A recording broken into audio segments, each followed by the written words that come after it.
Welcome to the Skeptic Zone, the podcast from Australia for science and reason.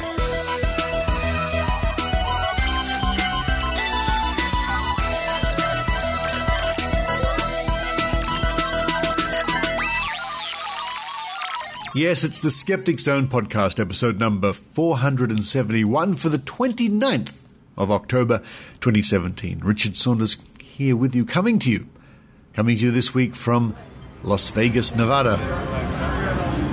Ah, yes, the wonderful sounds of the Excalibur Casino, the casino floor. This week we're kicking off a series of interviews from SciCon, the Committee for Skeptical Inquiry, the convention here, and this series of interviews will last hopefully over the next couple of weeks at least. As I record this, the convention is only halfway through. I have snuck up to my hotel room to put together a Skeptic Zone, but in the last couple of days I've managed to score some interviews with Eugenie Scott, Brian Dunning, Britt Hermes, and other people, which I'll be playing, well, pretty soon. It's so good to see so many friends I've met over the years coming to conventions, and lots of new people as well. And it's nice to have so many Skeptic Zone listeners come up and say hello. And so the first series of snippets and interviews coming up very soon. Then after that, it's an update, an opinion piece from the Sydney Morning Herald by John Dwyer about the move the government are making in Australia to remove subsidies from certain forms of quackery like homeopathy. And yes, it's long overdue. Then to round off the show, another in the series of reports from our globe-trotting reporter and the president of Australian Skeptics, Eran Segev. This week, Eran catches up with Marios, who is a believer in exorcism, and you've been hearing over the last few weeks about the exorcism presentation at the European Skeptics Congress about a month ago. Well, this week you can hear it from the horse's mouth, so to speak. And Eran asks why anyone would believe in exorcism and the reasons behind that belief. So a show on the run, on the road, put together as I go. But now it's time for me to open up the hotel room door, walk to the end of the massively long corridor, press the button for the elevator, wait a little while, ding, get inside, go down to the lobby, walk through the casino floor. Ah, yes, that's the sound. Go up the escalator, turn right, end up in the food court and see what I can find for breakfast. While I do all that and come back quickly, I hope you enjoy the Skeptic Zone.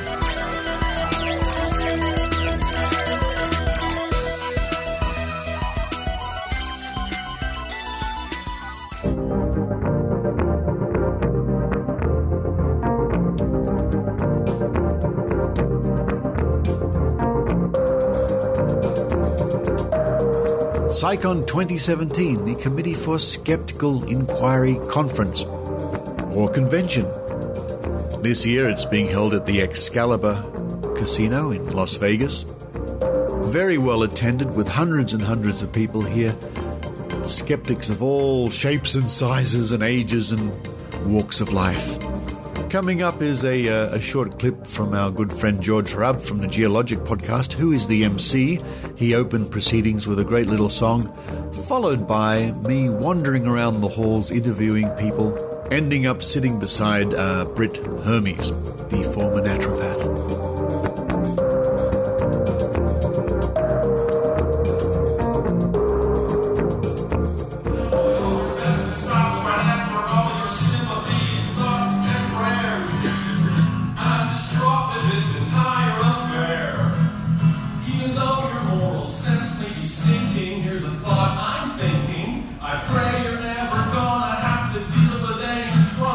But if you do, I'll be sending out my thoughts and prayers.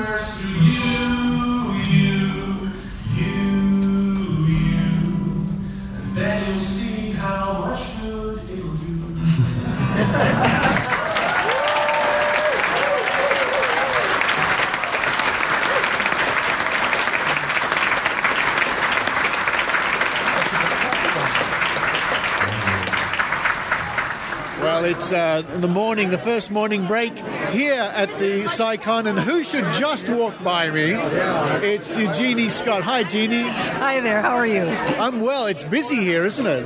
Yeah, I was going to ask Barry what the registration was. I have a feeling it's higher than last year. It looks like a lot more people in the audience. Well, when I was just in the big auditorium now for the morning session, it was packed out. It was hundreds and hundreds of people. Yeah, it's a good turnout, and the morning session was great. Those are three really good speakers, weren't they? They were excellent. Really fun. Kicking off with Richard Wiseman, which is always a good idea. Yeah, you pretty much can't go wrong with him as a kickoff. I mean, he'll get on first base, as we'd say in the United States. Yes. No, it's wonderful to be back with so many old friends and new friends, and I really did enjoy the first session. I mean, they really got off to a flying start, and I think up next is David Gorski, if I'm not mistaken, or even Britt Hermes. I'll have to look at the program, but I think you're right. And again, that's not going to be too painful to listen to. No, I think we'll be fine. And when are you on? Oh, not until tomorrow. Right. So today is the day I can just kick back and enjoy the fun and the intellectual stimulation, as it were. And you seem to be a walking endorsement of my little origamis. I just noticed you're wearing origami Pegasus earrings. Absolutely. I never leave home without it. Assuming I'm wearing something in pink, because that's the color of these. So, no, yeah, they're really a lot of fun. Thanks, Jeannie. Good talking to you. See you later. And, here's an editor now from Guerrilla Skepticism on Wikipedia. And, in fact, this is somebody you've heard on the Skeptic Zone. Who do we have here? Hi, it's Rob Palmer. And people might know your voice from one of the Guerrilla Skepticism promotions. It never ends. That's it.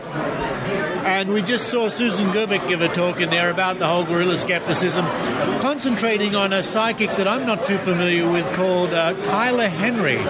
He is the Hollywood medium. He's a fuzzy sweater psychic. That's the new name. They're not the old Groff type of psychics. They're the boy and the girl next door. Also another one is Monica the medium. They find these people that are barely 20 years old who claim to have psychic powers that can talk to dead people. And so what was your role in his Wikipedia page?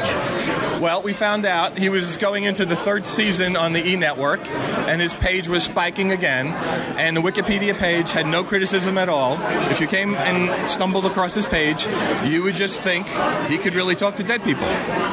So what we did, after Susan cajoled some people in the scientific and skeptical movement who were notable to write criticisms and publish them online, I was then able to take those and put them on Tyler Henry's page. Now if you stumble on Tyler Henry's page or someone says, hey, go look at this guy can talk to dead people, there's probably no way you can leave that page and think he really talks to dead people. I just a moment ago I had a quick look at the page out of curiosity, and the skeptical content is quite prominent. Yes, we did a good job, and we had a little bit of pushback. This is a little bit interesting. People came and fought us, tried to take the criticisms off, obviously friends of Tyler, maybe Tyler himself. The most interesting one was a person who logged in and made a new Wikipedia account the day before, had never touched the Wikipedia with his account before, and the username, and I'm joking not, was I love Tyler Henry. A bit of a giveaway, really. A bit of a giveaway. I didn't even have to do anything. Other editors who know the rules of Wikipedia knew this was not an unbiased opinion, and they took everything this person took off the page and put the criticism back. That's the way it's supposed to work. That's the way it's supposed to work. But it's, as you say, it is never ending. It's always work to be done. But as Susan always says, she encourages people out there to join the cause, join Guerrilla Skeptics. And you're even wearing, I'm just noticing now, you've got the Guerrilla Skeptics shirt and cap. At my own expense, but I was coming to SciCon, I had to go all out. Well, great to see you here, and I hope you enjoy the rest of the convention. Thank you very much, Richard. Brian Dunning from Skeptoid.com. Now, I've had a chance to view your latest home movie called, what's it called? Principles of... Brian Does Oregon? My home. Oh, you're not talking about... Principles of Rotten Socks. No, Principles of Curiosity. Well, congratulations. Thank you very much. Stupendous, beautifully shot. I mean, the content's rubbish, but it's cinematically and musically it's brilliant. I agree. Our director of photography will be very glad to hear that. His name is Matt Ford. Find him online and hire him. I enjoyed it immensely. How's that being received? It's being received exactly as we had hoped it would. The kind of the post-production marketing plan has been to take it to teaching organizations. So the National Science Teachers Association and many other groups like that, we're kind of getting it into all of their indexes of freely available teaching materials that teachers actually go to when they want stuff. They need units, they need materials for their classes. Principles of Curiosity is out there for them. So although it's not something you're likely to find on the street or in your local video store, it's where we think it's most important to be, which is in classrooms. Yeah, well, or take a step back. Most importantly, it's online. It is online, certainly. Yeah, principlesofcuriosity.com has the link to the YouTube video, and it's there free on YouTube for everyone to see. And how many years has it been since you did the Dragons one, the Here Be Dragons? Here Be Dragons? Here Be Dragons. Here Be Dragons. Yeah. You're not the first to call it that. That was back in 2008. And, Here Be Dragons is something that I did with myself and a video camera that I bought for the purpose. And your family, right? Yeah, sometimes I would have one of my kids or Lisa, my wife, would be setting up the camera on the tripod for me. Although most of the time I did it myself. Which, I mean, and the quality shows. It was definitely had limited production value, but it holds up well because I think the content was good. And so for Principles of Curiosity, I wanted to have the same good, high-quality content, but with modern production values. And that's exactly what we were able to achieve. I'm super, super proud of it. And the wonderful music by Lee Sanders, of course. Lee Sanders has scored most of my projects. He is just an amazingly skilled composer. It's funny, being in his music studio, he's got this whole giant shelf full of BMI Music Awards because he works professionally in Hollywood most of the time, and he just adds so much to our films. It's funny going and seeing Principles of Curiosity, and people will comment on the music before they'll comment on anything else. That's just a testament to. Well, it's got to have something going for it, right? It does. So again, where can people and specifically educators view that? Principlesofcuriosity.com. That's the place to see the film and to download the free teaching materials. Thank you, Brian. Thank you. Britt Hermes, I'm delighted to catch up with you here in Las Vegas. I saw you in New York. I saw your talk in New York, which was fantastic. And I know that you bumped into Eran Segev not so long ago. In Poland, was that? No, I saw him last year in Manchester at QED. Manchester, QED. I didn't make it to Poland, unfortunately. I'm getting all these conferences mixed up. But the exciting news is not only that you're here speaking, I just saw your talk this morning, and it was brilliant all over again. The exciting news for our Australian listeners is you'll be very shortly jetting off to Sydney to take part in our convention in Australia. I hope you're feeling excited about that. Yeah, absolutely feeling excited. And what not to give it away, no spoilers, folks, but what can people expect? Right, so I'll be covering a little bit more biographical information. So why I got into naturopathy in the first place, what was going on in my life that sort of primed me into believing these false claims that many naturopaths and the alternative medicine industry puts out, a little bit of my time as a naturopathic doctor, and then why I left the field. That's a bit more, what should I say, there's a bit more time covered in your personal life than what I just saw in your talk here. That's right. But that's an interesting angle, your motivations. I suppose basically a lot of people get into it because they want to do good, right? Yeah, definitely want to do good. And, there was a few factors going on. I mean, I initially got into it because I was afraid of medicine. I was afraid of being sick. I bought into the idea that doctors don't treat you. They just give you disease-suppressing drugs. And then I decided to become a naturopath myself because I had these experiences where I thought I got better because of natural medicine remedies. and I wanted to, share the good news, Yes. be a do-gooder and preach. And so I really went into this thinking that I was going to change the face of medicine through naturopathy. Again, out of the purest of motivations. And I think that's one of the things a lot of the media find difficult when we come along and tell them that a lot of the people we deal with, be they psychics or people who believe in alternative medicine, are largely doing it from a well-meaning point of view, and they're not out to scam and con. Yeah, I think that's true, especially of naturopaths, is they don't know what they don't know. And like you heard a little bit in my talk just now, we're really told that we are receiving a medical education. So when we are out talking to patients or lobbying, which naturopaths do a lot of, and saying things like, we attend medical school, we take all of the same classes as a medical doctor, plus. We learn plus, right? It's med school plus. And naturopaths and naturopathic students aren't saying this to deceive anyone. They're saying it because that's what they're told. They're repeating the rhetoric, and we really believe it. And if you're in that situation and you're paying your money and you're going through a course and there are other students and there's somebody up the top, I could see why you would perceive that as being reality, I guess. That's right. There's a lot of motivated reasoning. You're investing a lot of time. It's a 4-year degree. And you're investing a lot of money. So my school program at Bastyr was about $45,000 a year. So that's a lot of good reason to believe in what I'm doing and to get as many people to believe in what I'm doing as well. Oh, yeah, absolutely. And what did that demand of your time in that year? How often were you in there studying or doing the courses? I worked really hard. I worked really hard, and it was, I remember it being challenging because the course load was heavy, because we were taking some of these basic science courses. I know now these basic science courses were not at the doctorate level. They're definitely at a lower, probably more undergraduate level. Okay. But in addition to this coursework, we're also taking all of these alternative medicine courses. So I had a high credit load because I'm taking homeopathy courses and hydrotherapy courses and memorizing herbs and learning about Chinese medicine. And so there's a lot of esoteric things to remember, like when to give a certain homeopathic remedy, when to give a certain herb, which acupuncture point you should press, and when. In addition to learning some biochemistry information, for example, or looking at cells under a slide in histology class. So you had a lot on your plate, really? Yeah. Really? A lot to not only basic science, but all this other stuff. All this other stuff. Yeah, I really think it's an academic challenge.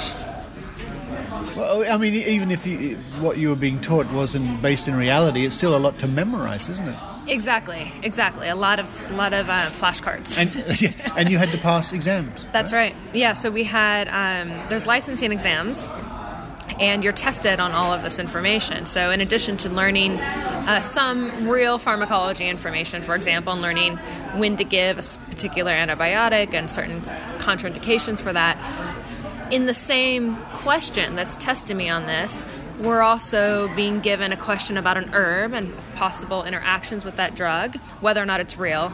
We don't know. Yeah, right, yeah. And then possibly also a question about which homeopathic remedy should be considered on top of all of this, and whether or not someone should do a particular hydrotherapy treatment, if it would be make the patient worse or make the patient better, which is all make-believe and magical anyway, but, we have these very complex stories, is what I'm trying to say, and how to fit it all in. Just for my benefit, I'm not up on this one exactly. What's the crux of hydrotherapy? Hydrotherapy. So it's the use of water therapeutically, and it includes lots of different, I guess, techniques. So enemas is the classic one, but it also includes laying hot and cold towels on patients in a variety of ways, with or without electrical stimulation, no joke, and we call this constitutional hydrotherapy. It also includes ice-cold baths or hot baths with therapeutic mud, peat moss in it. So far, it's not sounding too bad. I mean, you live in Germany. Yes. I used to live in Germany. You've undoubtedly gone along to the saunas and the hot tubs, and I used to enjoy that stuff, No, it certainly feels good, but it's not going to it's not going to cure anyone's HIV. No, that's true. No, I miss those days because I used to. I remember the very first time after the sauna, I went into the little ice pool. Yeah. And I thought, what am I doing? Shocking. It's shocking. But when I got in, I could stand it for a decent length of time before it became unbearable. But it's quite an experience. If you haven't done it, folks, I can recommend it. Yeah, it's fun socially too, I have to admit. Yeah. The problem is that naturopaths integrate these types of therapies into the treatment for very serious diseases. So, for example, when I was in school at Bastyr, the teaching clinic there integrated these hydrotherapy treatments in for patients with HIV and AIDS as a way to boost this person's immune system. Not just to make them comfortable, just to actually do something. Yeah, they thought it would somehow increase their T-cell count or, increase the immune system function or reduce opportunistic infections. Or I'm not exactly sure what the byline is, but the point is that these very sick patients were getting these treatments for therapeutic purposes. It sounds like salt therapy. Yeah. Yeah, I mean, there's numerous examples. Yeah. And the problem is, of course, I mean, there's multiple problems. You have sick patients spending money on useless treatments. You have very sick patients investing their time and their energy, perhaps, into treatments that don't work. Maybe it can make them worse, for example. Or maybe they think psychologically or emotionally that they're getting better, and then they start to go off of their conventional medications and start to buy into the alt-med more. Well, that's a story we've heard many times before. Folks, that's just a flavor, just a taste to whet your appetite of what you can expect to see when you come to the Australian Skeptics Convention in November in Sydney with one of our feature guests, Britt Hermes. Britt, thank you very much for your time, and I look forward to working with you in 2 days, being on the panel with you in 2 days. Looking forward to that. And, of course, I look forward to being part of the welcoming committee when you arrive in Sydney. Thank you so much.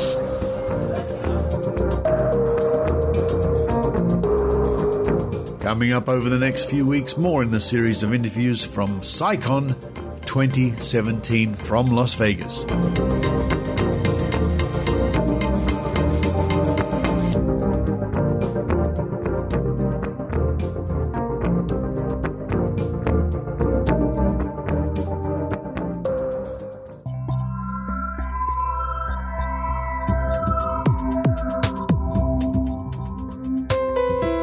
AstronomyCast takes a facts-based journey through the cosmos as it offers listeners weekly discussions on astronomical topics ranging from planets to cosmology. Hosted by Fraser Cain of Universe Today and myself, Dr. Pamela Gay of Southern Illinois University, Edwardsville, this show brings the questions of an avid astronomy lover directly to an astronomer. Together, Fraser and I explore what is known and being discovered about the universe around us. Join us each week as we take a facts-based journey through the cosmos at astronomycast.com.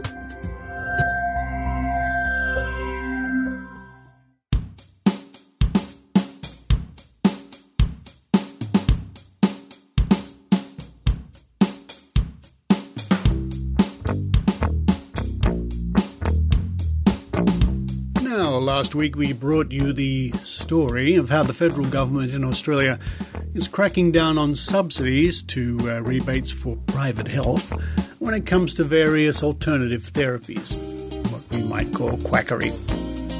And this update, or this opinion piece, a comment, comes to us via the Sydney Morning Herald, smh.com.au, written on October the 21st by John Dwyer. Australian patients vulnerable to quacks. We live in the most scientific of ages, where it is more than reasonable to expect that modern healthcare strategies will be underpinned by credible scientific evidence for their clinical effectiveness. However, we find flourishing pseudo-scientific concepts and practices that are an affront to our detailed knowledge of how our bodies function in health and disease. There are no connections between parts of the iris of one's eye and other organs, iridology, nor anatomical areas of the soles of our feet with such connections, reflexology. nor energy fields, singling ill health, radiating from our bodies and subject to correction by, quote, healing touch, end quote, therapists. It was encouraging, therefore, to learn last week that Minister Greg Hunt had reversed a poor decision by his predecessor and accepted the findings of our National Health and Medical Research Council that there is no evidence to support the efficacy of any of the 17 most popular, quote, alternative, end quote, therapies. The provision of these ineffective approaches will no longer be subsidised by taxpayers' dollars via the subsidy to private health insurers that cover such services. Unfortunately, this is only tackling the tip of the health fraud iceberg. Take, for example, the problems the Australian Health Practitioner Regulatory Agency has in protecting consumers from the fraudulent activities of many chiropractors, who were recently added to the AHPRA family along with osteopaths and traditional Chinese medicine practitioners, TCM.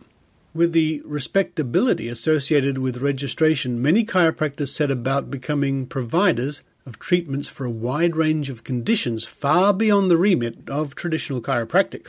There is a soft evidence base for chiropractic treatment of musculoskeletal problems with backs and necks, but none for the extended role many have pursued. Chiropractic websites have been advertising claims for chiropractic management for more than 60 non-musculoskeletal conditions.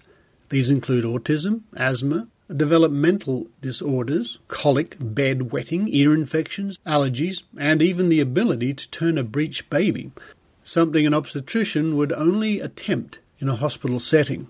To justify these claims, they insist that there is, running up and down the spinal column, an, quote, innate energy, end quote, invisible, the integrity of which is essential for whole body health. Minor distortions of the spine, invisible on X-ray or MRI, which they call, quote, subluxations, end quote, disturb this energy.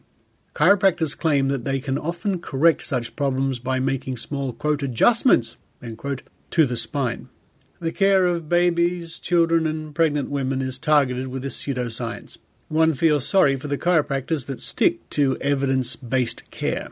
The Friends of Science in Medicine has reported more than 1,200 chiropractors making such claims to the AHPRA. We have worked with the AHPRA and the Chiropractic Board of Australia to address this problem. Recently, AHPRA has been far more proactive, but there is a major weakness in the regulatory setup. Boards can and do remind practitioners that all advertising must be, quote, evidence-based, end quote, and under the national law, breaches can involve a range of penalties. However, AHPRA does not have the authority to limit the scope of practice of registrants. In other words, the regulator can regulate what you say, but not what you do. Would that pass the pub test? Similar problems with pseudoscientific concepts justifying a broad range of treatments beset osteopathy and TMC. Many other significant problems need attention. The Therapeutics Goods Administration, responsible for ensuring the safety and quality of medicines and the medical devices we use, also has a poor record of consumer protection. Providers must keep evidence that supports their claims, and on a random basis, audits by the TGA find that 80% of the time there is no such evidence. The industries involved have lobbied government for the sector to self-regulate and have the process of vetting advertisements for accuracy before publication scrapped. Then there are the activities of unregistered health practitioners. The fraudulent activity of too many of my fellow doctors offering anything but adequate and evidence-based care of impotence, obesity, and hormone deficiency, with some offering useless, quote, chelation therapy, end quote, for a range of conditions. That fuller discussion would look at the distressing abandonment of professionalism in favour of commercialism by so many of our pharmacists, and the unconscionable false advertising by major vitamin and supplement manufacturers that have Australians believing that a daily intake of their products protects one from an unhealthy lifestyle. Adequate consumer protection should focus on prevention. In Australia, it all too often involves action after a harmful event. Australian consumers are particularly vulnerable as we have one of the lowest rates of adequate health literacy in the OECD. Only 40% of us have an adequate knowledge of how our bodies work, the relationship between lifestyle factors and illness, and how to get the most out of the evidence-based health system. Knowledge breeds the informed skepticism that can minimize harm from healthcare fraud. The single most obvious problem with our health system is the failure to adequately prioritize the prevention of illness. John Dwyer is Emeritus Professor of Medicine at UNSW and President of Friends of Science and Medicine, and that a comment piece comes to us from the Sydney Morning Herald, published on the 21st of October. smh.com.au.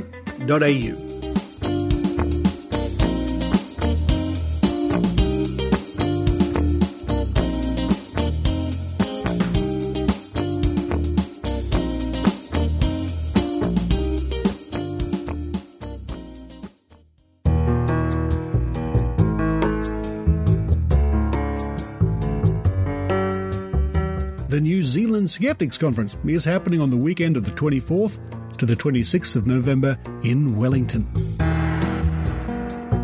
The weekend starts on Friday evening with a pub quiz all about skepticism and is open for anybody registered for the conference. The New Zealand Skeptics have a great lineup for the conference, both on Saturday and Sunday.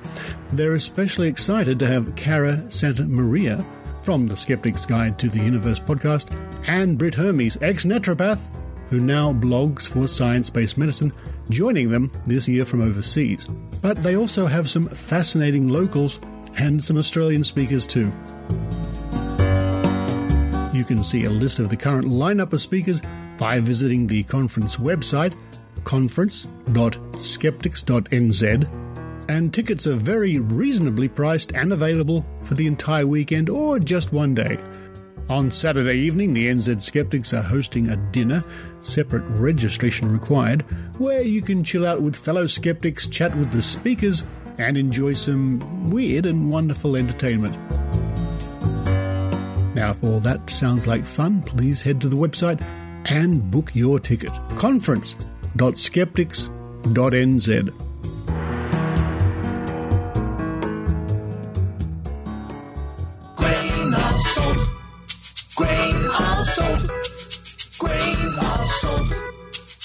Let's all take this with a grain of salt.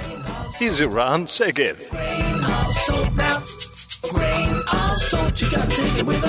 So I'm here with Mariusz Błochowiak from Poland. And I ask you to mention your own name because I can't pronounce it. Yes. Mariusz, you gave a talk yesterday and participated in a panel in a segment of this convention that is about was about exorcism. Yes. Now, you represented the position that supports exorcism and believe in demonic possession. Do I represent your position correctly? Let's say almost correctly, because what I represent are the exorcism within the Catholic Church. Of course. Yeah, so because the exorcism can be performed also in other religions, in other forms. So what I can take, let's say, responsibility, to some extent, intellectual responsibility, is the exorcism in the Catholic Church.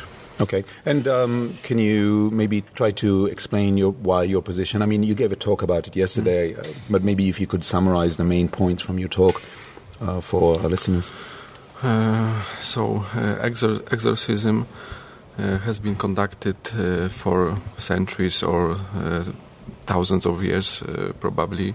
So at least you can read about exorcism in the New Testament, that it was conducted by Jesus Christ, and Jesus Christ is God in Catholicism. So, and basically the practice of exorcism is based on the existence of the devil. So this is an angel, evil, spiritual, intelligent angel that can torment or, in extreme case, possess people. And this evil spiritual being does not obey physics law, so you cannot investigate it by means of experimental science. But from this you cannot conclude it doesn't exist. And in my presentation I have shown that there are some some strange things that happens during exorcism that, in my opinion, cannot be explained within the materialistic or, let's say, atheistic paradigm. Like, for example, the people that are possessed can speak languages with the exorcist that have never learned, or this can be also some ancient languages. This is one of the phenomena. Another one can be that there are some materializations. For example, that people spit nails or screws or pieces of glass, even some crabs, fishes, and stuff like this. So it's really difficult, I think, to explain this. And this is not a single case. There are such many cases over the world. So it is known among exorcists and the Catholic Church that something like this happens. Also, people that are possessed sometimes have the ability to that they know some secrets of the person that take part in the exorcism that is not possible that the person knows it, because it was not possible to obtain such knowledge. In some cases, some exorcists also observed levitation of a person. So I do not believe in paranormal abilities of human being.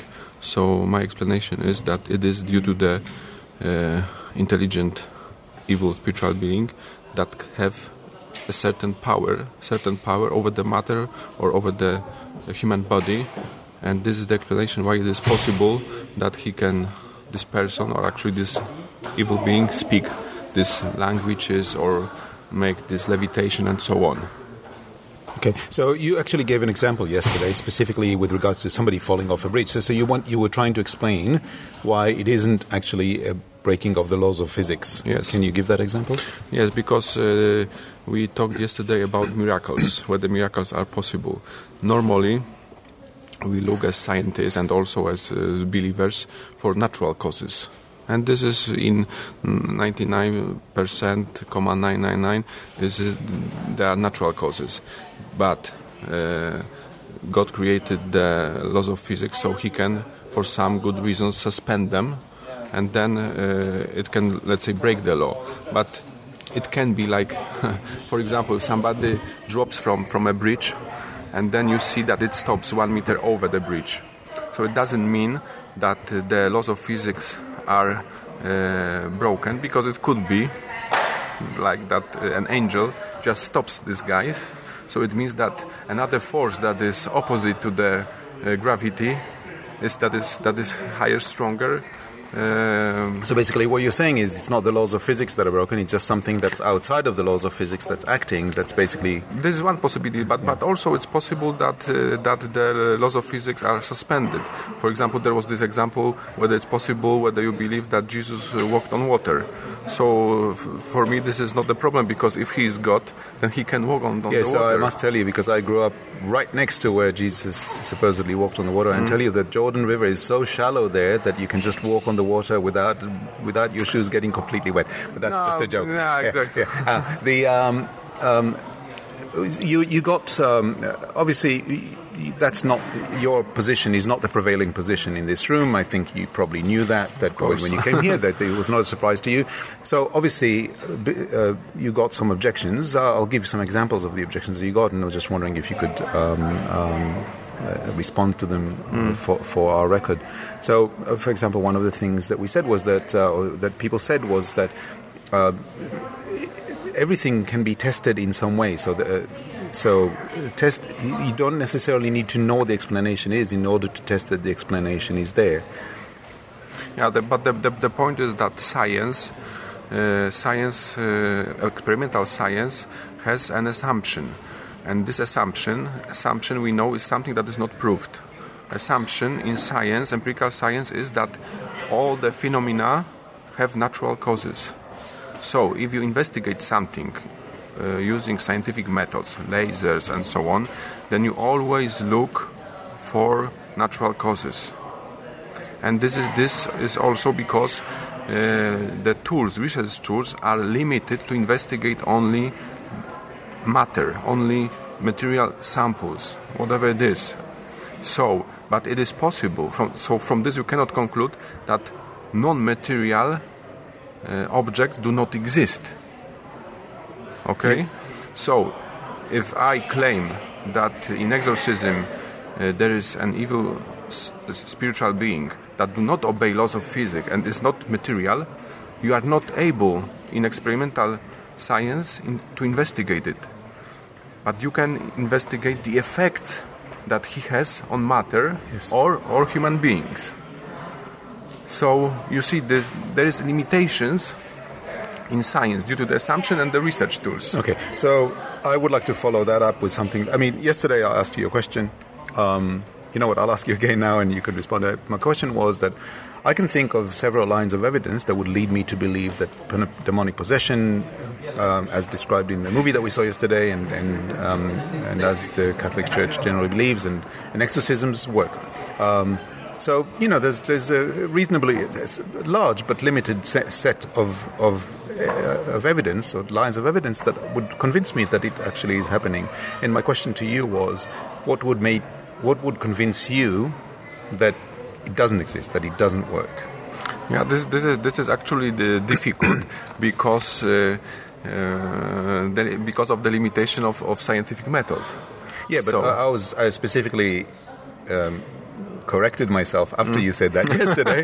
So we're repeating what happened yesterday. I said, well, let's just not talk about, let's not limit ourselves to scientific evidence. Is there something that would convince you that it's not actually true? So I think I responded that I think I don't know, because it's hard to answer actually this question, because of course the existence of evil is based on faith, because you cannot investigate this, so you cannot have like a scientific proof. So it is based on faith, and I don't know how to answer this question. Okay. It's difficult. Okay, I'm not trying to put you in a spot. I'm generally interested in your approach to this. The other thing I wanted to know was, you say that it cannot be investigated. You put quite a lot of value in evidence. Perhaps the way I look at evidence and the way you look at evidence is not exactly the same. For example, you use a lot of evidence from witnesses as reliable. You say because it's accumulated. It's, you take it as good evidence, whereas I probably would put less faith in it. However, you still are looking for evidence. You don't simply say, okay, I have faith, that's just how I was taught and that's it. But I was wondering about, it seems to me like there's a bit of a contradiction here, that in one way you say, I have faith, it's based on the reason I think this is true is based on a very essential level on faith. On the other hand, you do rely on evidence. Is the evidence only to convince others, or is it also for yourself? No, I think the evidence is that the cases are not single, so there are many exorcists over the world that have noticed such regularities that occur during exorcisms. So I think you have to claim that all of the people are dishonest and all the exorcists during the centuries were dishonest and so on. Of course, some people could say that it doesn't convince me, I would like to investigate more, or maybe be during the exorcism or during thousands of exorcism. Okay, I haven't been because this is not my role. I put faith in the honesty that the people, the exorcists in the Catholic Church are honest. I'm talking only about the exorcists in the Catholic Church, because as I said, they do not take any money. They must be nominated by a bishop, so they cannot make like a exorcist career or something like this. So they do not have in general any purpose to cheat. Yeah. Right? So I think I understand that. I think my question was more about your attitude to evidence, not in terms of what you accept and don't accept, but the need for evidence. So whether you feel that do you feel that you need that evidence, or is your faith in God and in good and evil in the biblical description, is that enough for you? No, this is enough. So I mean, in the sense that I am convinced that my belief is intellectually satisfying. So it's that my faith is rational. It doesn't mean that it can be proved scientifically, because it cannot, because it's faith.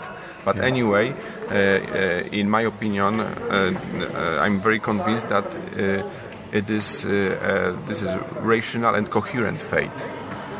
So it doesn't, for example, contradict with science. So I can. So there is in my faith no conflict between my faith and the scientific world, let's say.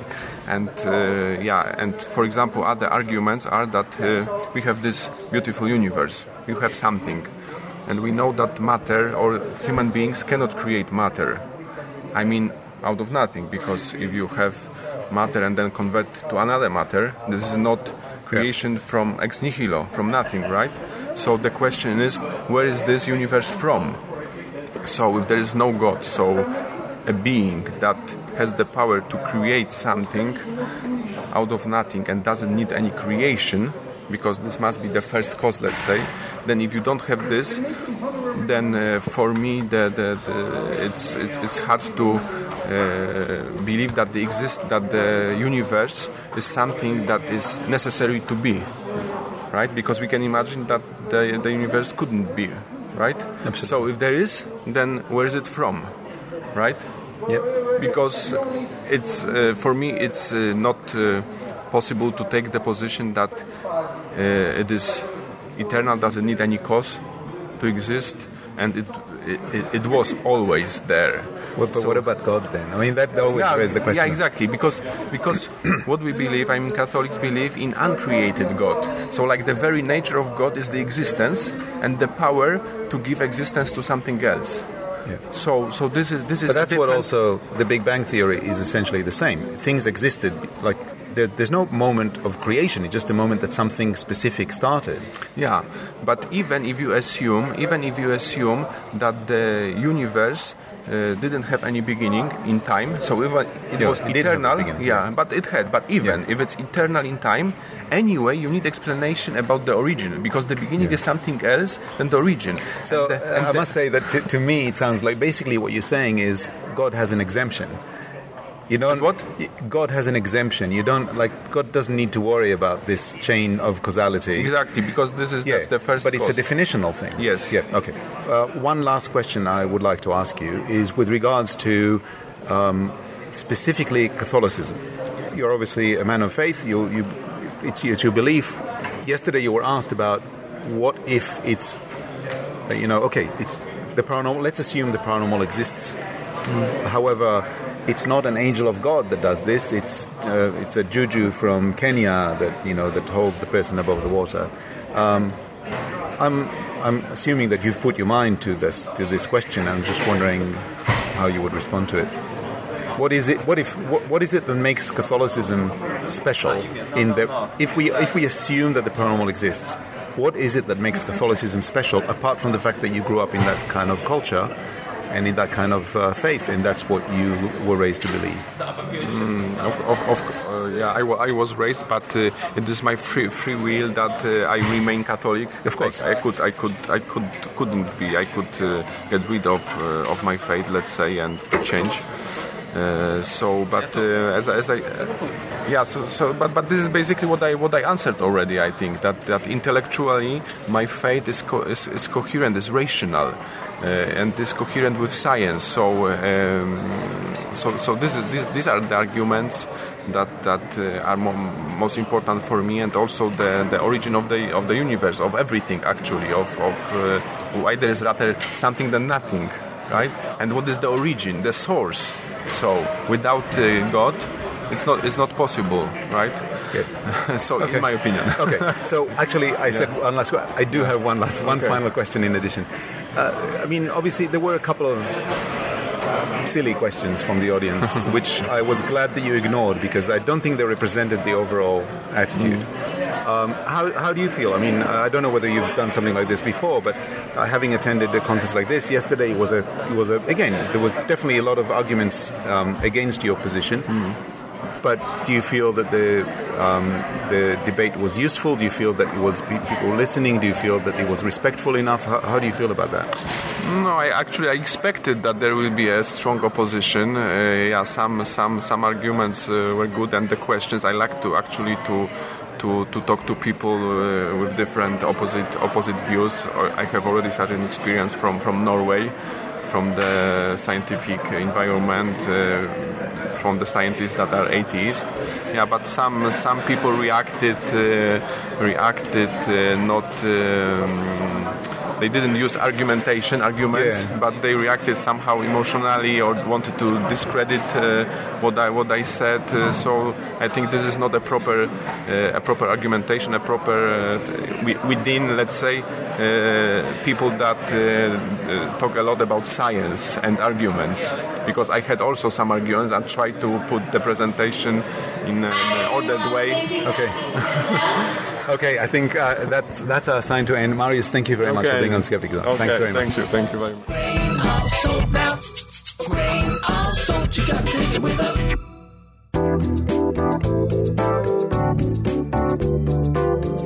Hey people, tickets are available for the Skeptics Convention Dinner. That's right, as part of Skepticon, at every Australian Skeptic National Convention, there's a formal dinner. Or should I say, there is a formal dinner. The social highlight of an already highlight-full event. That's right, people will be talking, and Skepticon 2017 will be no exception. That's right, no exception, not even you. The dinner will be held on Saturday, November 18th. That's right, write that in your calendar right now. Hurry up. Yeah, I know you haven't found a... Get a pencil then. Okay, Saturday, November 18th at the Sheraton on the Park, Grand Ballroom, Elizabeth Street, Sydney. I think I went out with Elizabeth Street. That's in Elizabeth Street, Sydney. It promises to be a grand event in its own right and its own left. But certainly not its own alt-right. You know what I'm saying? You know, you go... Okay, you people. Tough crowd. The ticketed dinner will cost $130 per person, and it includes a 3-course meal plus coffee and tea. Oh, well, that's worth it on its own. All drinks, wine, beer, and soft drinks. Musical entertainment from Rian Sheehan, award-winning music producer and screen composer from New Zealand, known for his fusion of atmospheric post-rock with electronic and chamber music. That sounds dangerous. Fusion? So it's like CERN, is it? Oh, hang on. Well, look. This may be an issue for some people. There will be alleged magician, comedian Eli Bosnick and podcaster from God Awful Movies and The Scathing Atheist. He's also known to Australian customs, and you know why. The annual Skeptic Awards will be announced. That's right. The annual Skeptic Awards will be announced. The Skeptic of the Year, Thornet Award for the promotion of reason, and the least sought-after award of the year anywhere, the Bent Spoon. Not to mention the conviviality and fun of the largest annual gathering of skeptics in Australia. And Eli Bosnick. The Sheraton on the Park is only a short walk from the convention venue at the City Recital Hall, Angel Place, Sydney. All are welcome to this kid-friendly event. Tickets are available from skeptics.com.au for all your skeptical needs.